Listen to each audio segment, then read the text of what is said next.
The folder sits on the desktop where it has sat for months, opened again tonight the way it has been opened on 100 ordinary evenings. A hand reaches toward it, and the cursor hovers, and somewhere in that small pause, a reason arrives, reasonable and quiet and almost kind. Not tonight. The day was long and the mind is elsewhere, and a thing this important deserves better than the tired scraps left at the end of a Tuesday. So the folder closes. Nothing was refused out loud and nothing was abandoned. It was set down gently for a better day. And the strange fact underneath goes unnoticed, that the more the work matters, the more faithfully it stays unbegun. Give the project its real name because it is never vague in the abstract. It is a manuscript with 3 saved openings and no 4th. A language app installed and deleted and installed again, its streak counter reset to 0 more than once. It is an application form filled halfway and left in a browser tab, closed by accident one day and reopened out of guilt the next. It is the corner of a room cleared for a desk that never arrived. The small business that lives only as a folder of notes. The phone call to someone half estranged that gets composed in the head each week and never once dialed. Whatever its shape, the pattern around it stays identical. The thing is picked up and put down again. And each time the verdict that closes it sounds responsible rather than afraid. 3 reasons carry most of the weight, and all 3 of them are sincere. The mood is wrong, with no spark tonight and no real pull toward the page. The time is wrong, with no clean, unbroken stretch of hours, only the ragged 40 minutes between dinner and exhaustion. And underneath both, quieter and harder to admit, sits the third, a private sense of not yet being ready, of not yet being the kind of person who could do this properly. Over those reasons lies an interpretation that makes the waiting feel not merely excusable but honorable. Starting badly would spoil it. A first attempt made while tired and uninspired would come out clumsy and thin and wrong, and a thing this important deserves the best version of whoever attempts it. So waiting quietly turns into a form of respect, and the postponement gets reframed as care, as protecting the work from a shabby beginning. The person closing the folder feels, if anything, conscientious, and the evening ends with a clear conscience and an unopened file.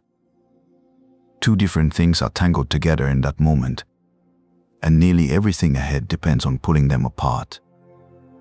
The first is a genuine wish, the honest desire to do the work well and give it real care, and that wish is healthy and worth protecting. The second is a rule quietly bolted onto the wish, almost invisible because it hides so neatly behind it, begin only when the conditions and the self are ready. The wish and the rule arrive together and feel like a single thing, one indivisible act of taking the work seriously. But the rule does something the wish never asked it to do. Applied honestly, night after night, it does not protect the work at all. It simply forbids the work from ever beginning.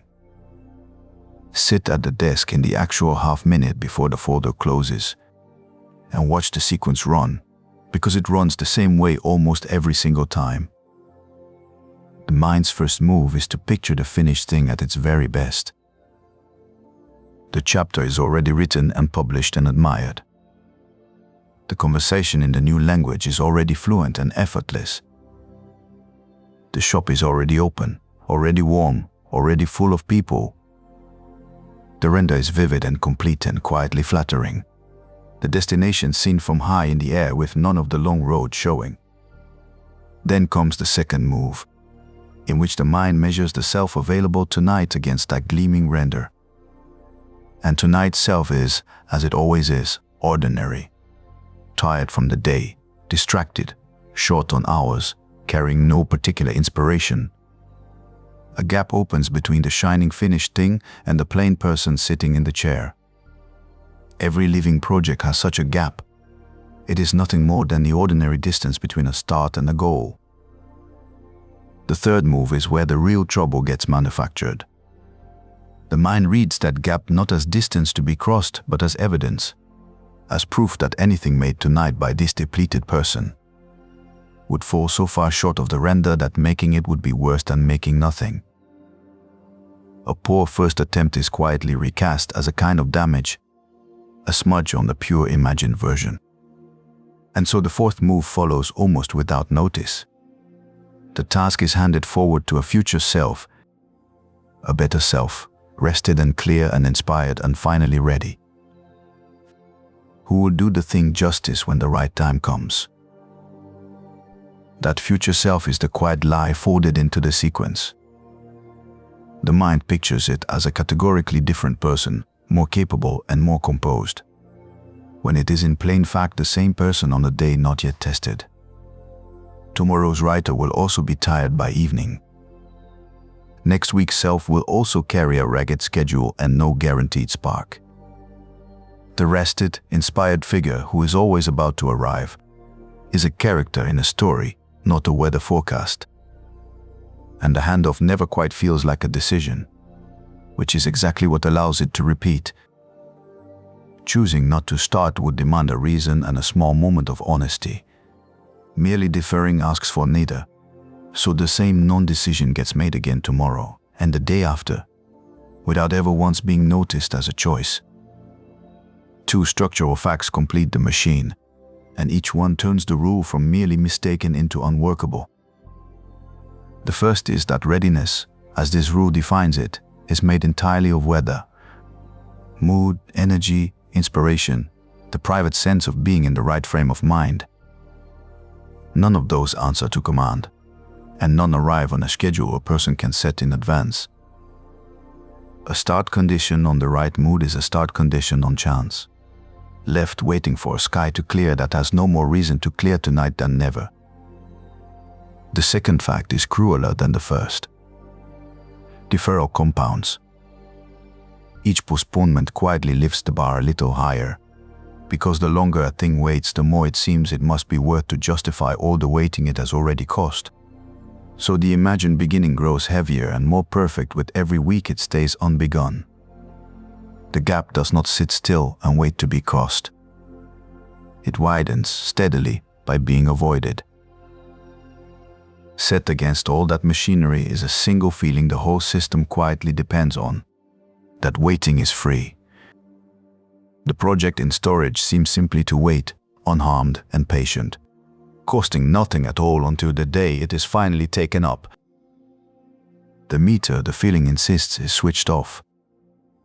The meter is not off.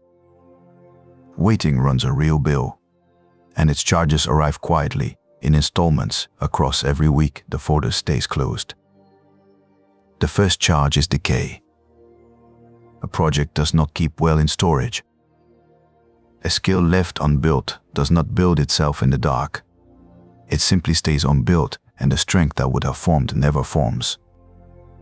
An idea goes stale and loses the heat it carried on the night it first arrived. And some windows close outright and for good. The application has a deadline and the deadline passes. The person meant to receive the half-estranged call does not stay reachable forever, and the season for a particular thing quietly runs out while it is still being saved for a better one. Quieter than decay, a second charge accrues as a kind of background tax.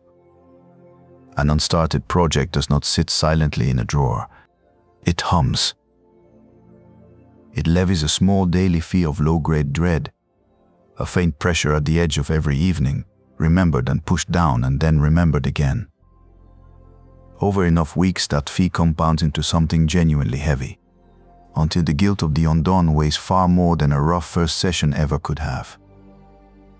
The very discomfort the waiting was meant to spare a person gets paid many times over, in a slower and more corrosive currency.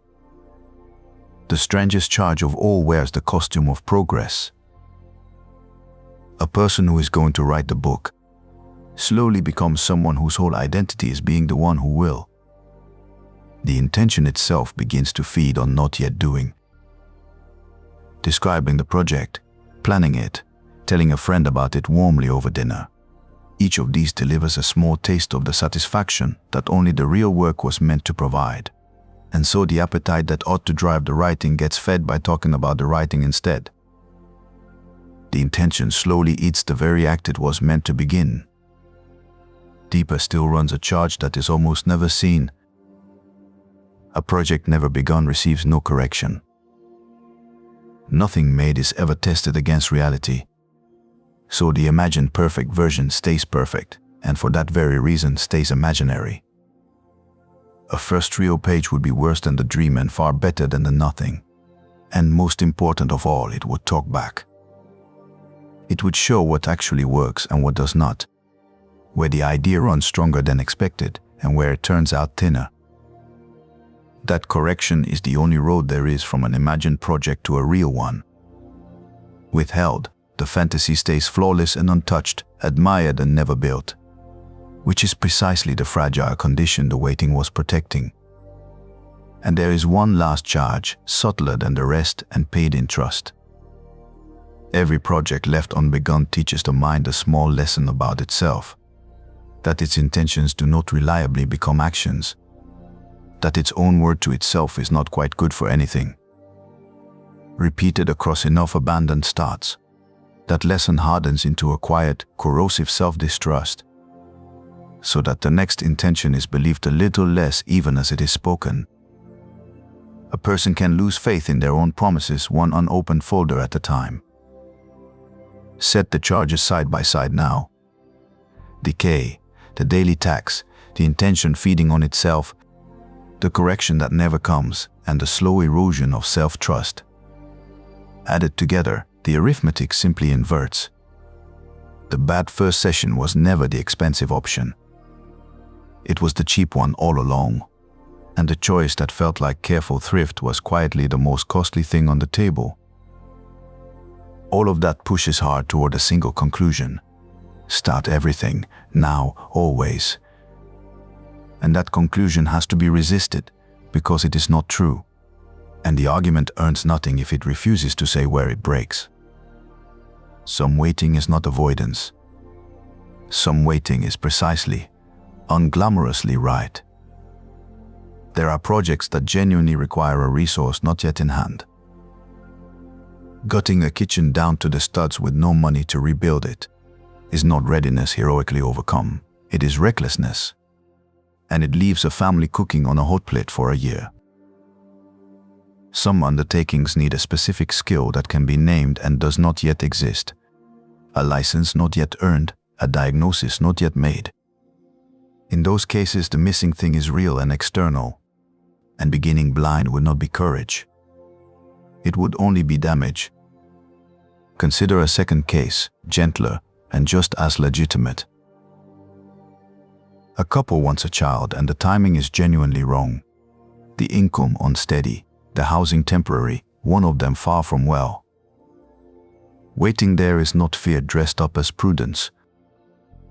It is the patient assembling of conditions that the thing itself honestly requires. Timing can be real in that same way. A person does not launch a demanding new business in the same week a parent is dying. And a body recovering from real illness is not being cowardly when it waits to be strong. There are whole seasons in a life, when the honest choice, and even the brave one, is to let a good project stand and wait, because the whole of a person's strength is rightly needed elsewhere. To call that avoidance would be a lie, and a cruel one. The objection turns too on the remedy itself. The 10-minute cure, the cheerful command to simply begin, can harden into its own small tyranny. One more productivity rule, one more instruction to obey, one more thing to fail at and feel guilty about, now with a stopwatch running beside the guilt. A person already worn thin by unstarted work does not always need another brisk order barked across the evening. So the honest distinction has to be finer than start or wait. It runs between two very different kinds of missing thing. On one side stands a missing external precondition, a real gate, money that can be counted, a skill that can be named and then learned, a permission that can be sought, another person's recovery that can be waited for with care. A gate like that is a genuine reason to prepare. And here the whole picture turns, because preparing for a real gate is itself the work. Earning the money, learning the skill, waiting attentively for the right and honest season is not postponement at all. It is the project in its earliest and most necessary form. On the other side sits a missing internal feeling, mood, confidence, inspiration, the private sense of being ready. That is not a gate. That is weather. It keeps no deadline it will meet, no schedule it will hold, no chart that says when it will finally roll in. Waiting on that is not preparation. It is the delay wearing preparation's respectable clothes. And the tyranny objection is answered not by force but by scope. The point of a small start was never heroic output produced on command. It is contact, letting real judgment form around real material instead of hardening around a fantasy, which is a modest thing to ask, and a merciful one. Marcus Aurelius wrote the Meditations to himself, at night on campaign, with no reader in mind and no thought of ever publishing a word. They are not a lecture but a set of private reminders from a tired man to himself. And one instruction returns across the pages in a dozen different forms. Do the task in front of you now with the ordinary materials of the present. And stop waiting to become the rested, inspired person who will supposedly do it better later. He is not describing an easy morning he happened to wake into. He is coaching himself, patiently, through a reluctant one. Set readiness now against the oldest Stoic line of all, the division between what is up to us and what is not. The mood is not up to us. Inspiration is not up to us. The guarantee that the work turns out well is not up to us either. None of those can be summoned into being simply by wanting them, and no length of waiting reliably calls them down on schedule. What is up to us is one thing, and only one: the decision to begin now with whatever impressions and energy happen to be present. Waiting for readiness takes the single thing genuinely within a person's power, which is starting, and quietly makes it a hostage to the one thing outside that power, which is a feeling. Folded inside that division is a sharper cut, and it is the one that changes the whole question. Readiness and confidence have been treated all along as a precondition, a key that must exist before the door will consent to open, a thing required in advance of any action. Reclassify them honestly, and they turn out to be the exact opposite. They are not a precondition, but a product, a state that beginning itself creates. Confidence is not the fuel poured in to start the engine. It is much nearer to the heat the engine gives off once it is already running. It arrives after the first turn of the key and never before, which means that waiting to feel it is waiting for an effect while refusing its only cause. Picture two people holding the same unwritten book. One waits years for the confidence to write it well, and the confidence, being an effect, never comes. So the book stays a fantasy that slowly sours into regret. The other writes badly for a month and dislikes most of it, and somewhere inside that ugly month the confidence begins, unbidden to appear, because it was never the entry fee. It was the wage the work pays out, and only ever to those already at it. Here, a single comparison helps, and then it can be set down for good. A sailor waiting for the tide is waiting for something entirely real. The tide is external and governed by the moon and printed in a chart weeks ahead. So the waiting is exact, and the departure is timed to hard fact. The person waiting to feel ready is consulting a chart that was never printed anywhere, because the tide being waited for is not external water at all. It is produced by leaving the harbor. It does not rise on its own and lift the waiting boat. It appears only in the going. There is no chart for it because it is not weather out in the world. It is the wake that forms behind a decision already made. So the question itself finally has to change. Am I ready is unanswerable, weather dependent, and honestly asked, never quite a yes. The better question, the only one that can actually be answered tonight, is far smaller. What is the least version of this that can truly be done in the conditions that genuinely exist? And this closes the distinction left open a moment ago. A real external gate is a thing that can be named and gone after. So preparing for it is already action. Internal weather is the tide with no chart, and waiting on it is simply the delay handed a nobler sounding name. Reclassifying readiness is only half of the work. The other half is a small procedure, plain enough to carry into a genuinely bad evening, and it has 4 moves. Pick the smallest real piece of the actual project, and nothing that is merely preparation around it. Tidying the desk is not it. Reorganizing the notes is not it. Buying the perfect notebook is emphatically not it. The real material is a single paragraph actually written, 1 phone number actually dialed, 1 square of wall actually painted, 1 full sentence spoken aloud in the new language to no one in the room. Small but real. A piece of the thing itself, never a piece of getting ready for the thing. Around that piece, set a genuinely small container, 10 honest minutes, and then do something that sounds entirely backward. Choose bad conditions on purpose. Do it while tired. Do it while uninspired, in the ragged half hour, with the wrong mood and not enough time. The bad conditions are not an obstacle the practice has to survive. They are the proof the whole practice rests upon. The demonstration, made in the only way it can honestly be made, that readiness was never actually required, because here is the work, happening plainly and visibly without it. Then refuse to wait for the mood to turn. Act into the flatness, and treat that flatness as the ordinary weather of a working session, rather than a verdict passed on the day or the project. The dullness is not a signal to stop. It is simply what the first 10 minutes very often feel like, and it says nothing at all about what the work is finally worth.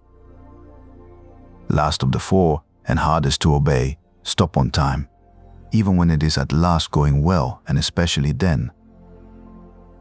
Stopping while there is still fuel in the tank is what keeps the practice from swelling back into the all-or-nothing marathon that made the whole undertaking dreadful in the first place. A session ended a little early, with something still alive and wanting to continue, is a session that makes tomorrow start easy rather than daunting. The aim tonight is never to be emptied out. It is only to leave the door standing ajar. Something quiet tends to happen after the first honest 10 minutes. The old question, "Am I ready?" simply stops being asked. Not because it was finally granted its yes, but because genuine contact with the real material revealed it to have been the wrong question the entire time. The tide was never going to be read in advance of a chart. It was only ever going to be found by putting 10 plain minutes on whatever water lay actually outside the harbor. A week of such minutes does not look like much from the outside. 7 small sessions, most of them flat. A paragraph written here and a number dialed there. Nothing anyone would think to photograph or announce. And yet at the end of that week, the project has actually moved, which it had not done across a whole year of waiting for a better one. And the hand has quietly learned that the work survives bad conditions. The limits are real and worth stating without any softening. 10 minutes will not finish the book, and it will not on its own make the book good. It cannot command inspiration.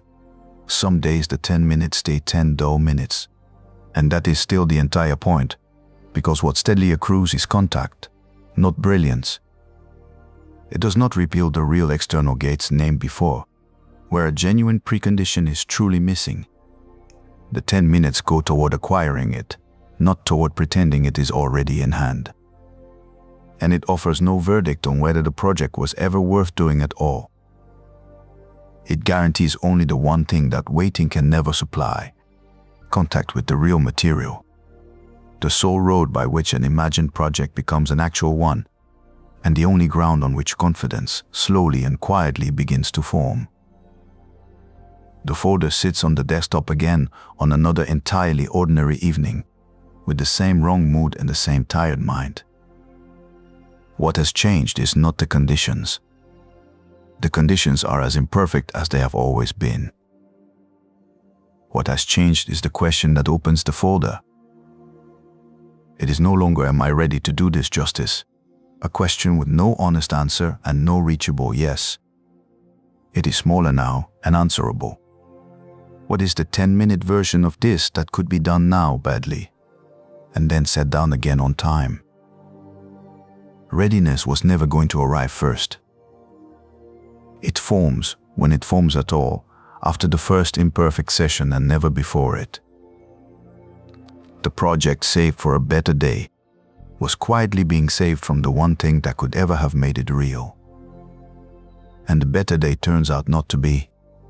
Some rare alignment of mood and time and confidence that finally, someday, arrives. It is this one. An ordinary evening, conditions that never quite cooperate, and 10 honest minutes given anyway. Name the one project that keeps sliding toward a better day, and a 10-minute version of it you could do tonight, in bad conditions, without waiting to feel ready. For more quiet arguments toward a steadier mind, subscribe and stay a while.